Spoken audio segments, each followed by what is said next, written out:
Hello students, आज हम देखेंगे एक्सप्लेनेशन जो कि आपको लास्ट लेक्चर में मैंने पढ़ने को बोला था। Circular flow of national income in a closed economy का एक्सप्लेनेशन देखेंगे। A firm produces goods and services with the help of this factors and puts them in market for selling them.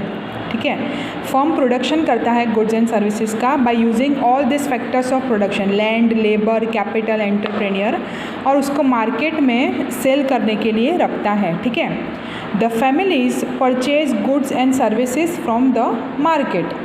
Thus, the flow of goods and services comes to the families from firms।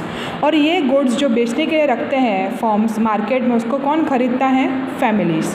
तो इस तरह से goods and services का flow होता है from firms to families. ठीक है, families pay money to firms for purchasing goods and services, जो कि उसका एक्सपेंडिचर होगा, and therefore the flow of money comes back to firms from families and a firm purchases again factors with the help of this money and starts the production again and again, pays to families, and from families to firms it is called circular flow of production।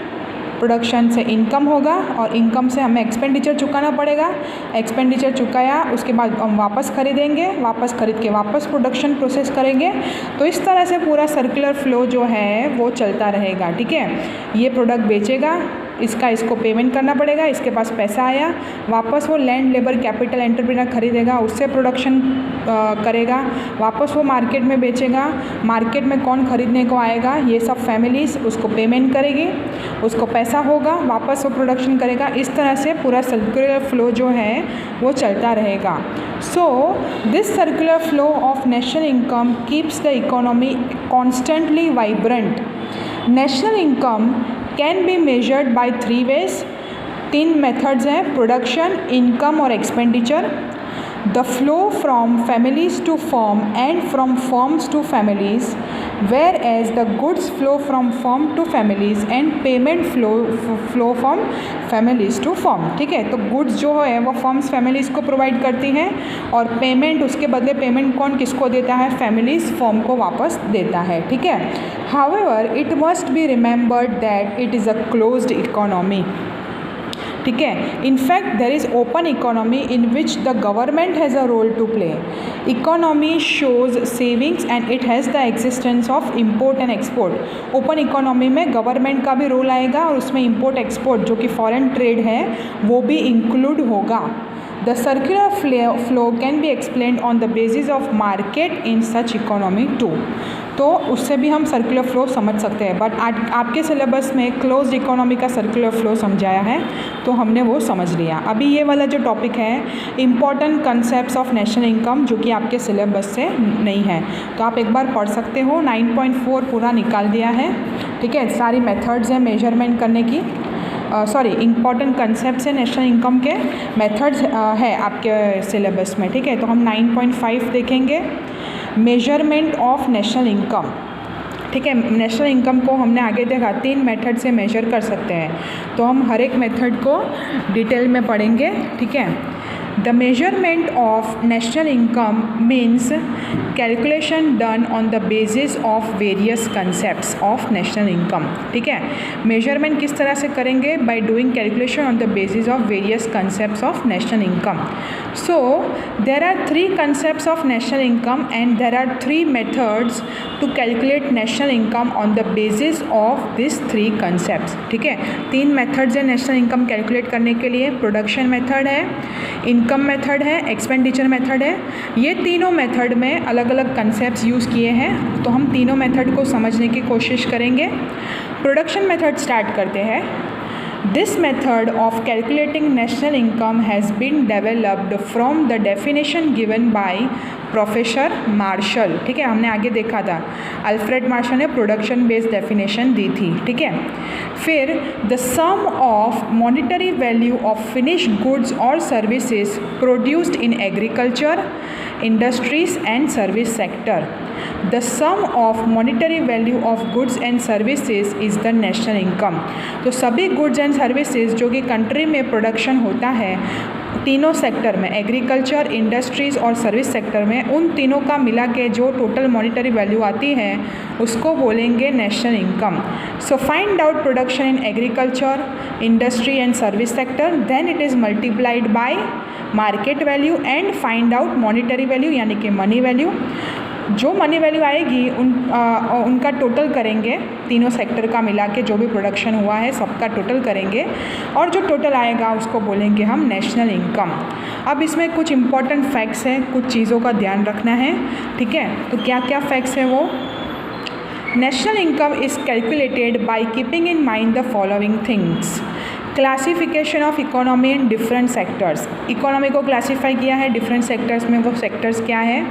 The economy is classified into various sectors like agriculture, industries, services, mines, construction, manufacturing, trade, commerce, transportation, communication, banking, education. तो सब sector का जो production होता है वो ध्यान में रखना पड़ेगा, ठीक है। सिलेक्शन ऑफ गुड्स और services, value of produced goods in various parts of the economy, only finished goods, intermediate goods और services are not being calculated.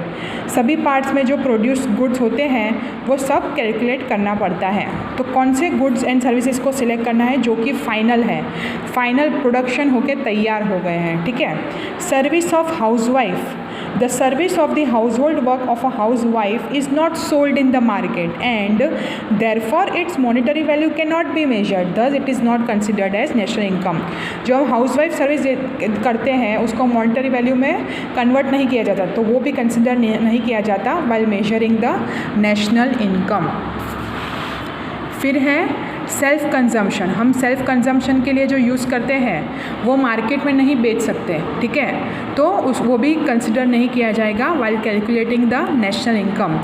Goods produce for self consumption are not sold in the market, so its monetary value cannot be measured and therefore it is not considered as a national income। So as an exception, the food grain for self consumption of farmers in India is considered as a national income। जो farmers self consumption के लिए भी food grains लेते हैं क्योंकि उन्होंने खुद ने बनाया है, खुद ने खेती का लायक मतलब सब कुछ बनाया है और वो सेल्फ कंजम्पशन के लिए यूज़ करते हैं, उसको नेशनल इनकम में गिना जाएगा, वो एक एक्सेप्शन है, तो वो याद रखना है आपको। Defence, police, there are no markets of defense and police services, however they are not considered in calculation of national income। इनका कोई मार्केट्स नहीं होता और वो भी नेशनल इनकम कैलकुलेट करने में नहीं कंसिडर किया जाता। इम्प्यूटेड रेंट, ठीक है, when a house is given to someone on rent, the probable rent obtained is called imputed rent। Here we assume if house given to someone on rent and its value is considered in national income। Suppose कोई घर है वो किसी को भाड़े पे दिया है, तो हम क्या भाड़ा कलेक्ट कर सकते हैं, प्रोबेबल कितना भाड़ा आ सकता है, उसको इम्प्यूटेड रेंट बोलेंगे और उसकी वैल्यू जो है वो नेशनल इनकम में कंसिडर करेंगे। Double counting, double counting should be removed from national income accounting when the value of one commodity is calculated for more than one time in national income, it brings up overvalued the national income। Double duplication हो जाएगा, ठीक है। सो while calculating the national product in terms of production, the double counting should be avoided। For example, in national income, the monetary values of both iron and the machines made out of iron during the year are counted। तो दोनों तो ये क्या हो जाता है, double counting। So because the value of iron is included in the value of machines, thus if we calculate the value of iron and the machines, then the value of iron being calculated for 2 times। So there is 2 remedies to avoid the double counting। तो हम double counting को किस तरह से avoid कर सकते हैं? तो पहला मेथड है to count the value of finished goods only। ठीक है। तो जो मशीन्स अल्टीमेटली मैन्युफैक्चर होते हैं बाय यूजिंग आयन, उसकी ही वैल्यू कंसिडर करनी चाहिए, क्योंकि जो मशीन है वही फाइनल प्रोडक्ट कहलवाएगा।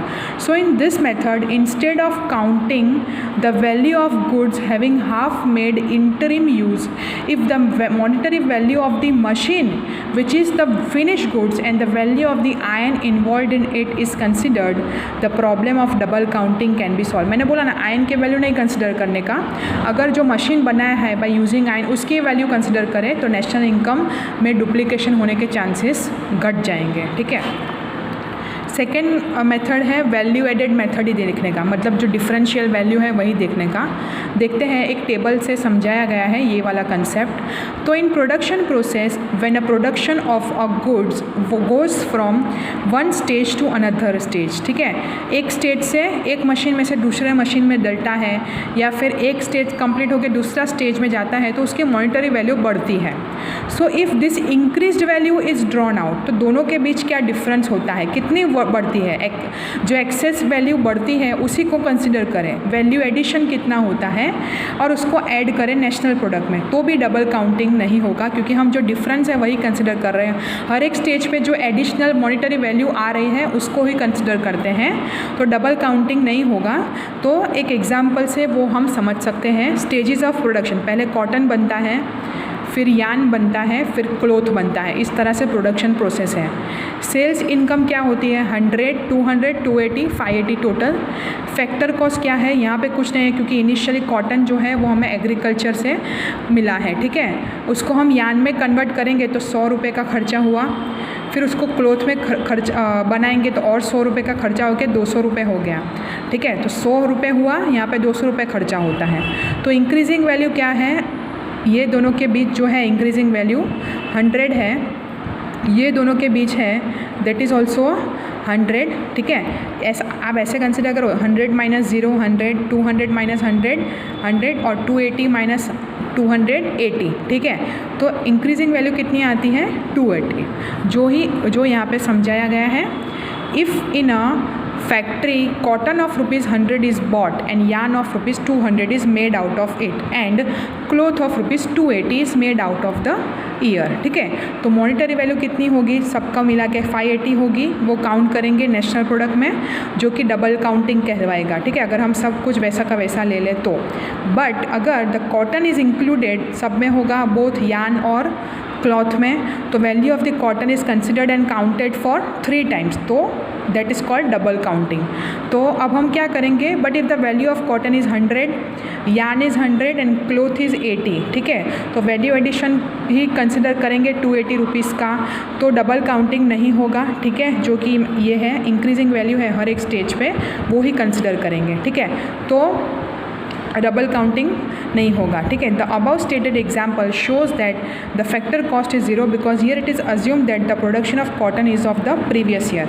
ये प्रोडक्शन जो है ये अगले साल का है, तो इस साल का फैक्टर कॉस्ट 0 है, ऐसा अज्यूम किया गया है, तो जो कि नेशनल प्रोडक्ट में प्रीवियस ईयर में कंसिडर हमने कर लिया था। वरना इसका भी कुछ खर्चा होता है जो कि हम एग्रीकल्चर सेक्टर में करते हैं, एग्रीकल्चर फार्मर को चुकाते हैं, ठीक है।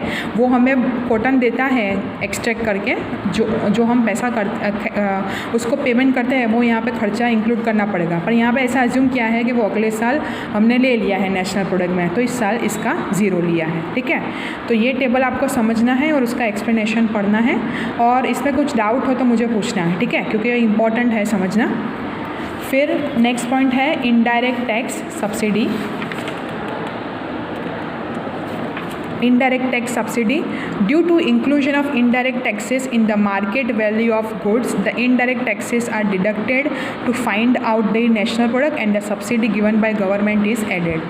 जो indirect taxes चुकाने पड़ते हैं उनको नहीं इंक्लूड किया जाएगा, ठीक है, क्योंकि इनडायरेक्ट है, जो कि मैन्युफैक्चरिंग पे लगाते हैं ये लोग, GST वगैरह जो कि सेल पे लगाते हैं, नॉट मैन्युफैक्चरिंग, और सब्सिडी जो प्रोवाइड करते हैं गवर्नमेंट, उन सबको ऐड कर लेंगे। Resale. When a good was produced in the past, its value was counted in the national income of the past year, ठीक है। अगर उसको रीसेल करते हैं तो उसकी वैल्यू नहीं काउंट करते हैं, ठीक है। और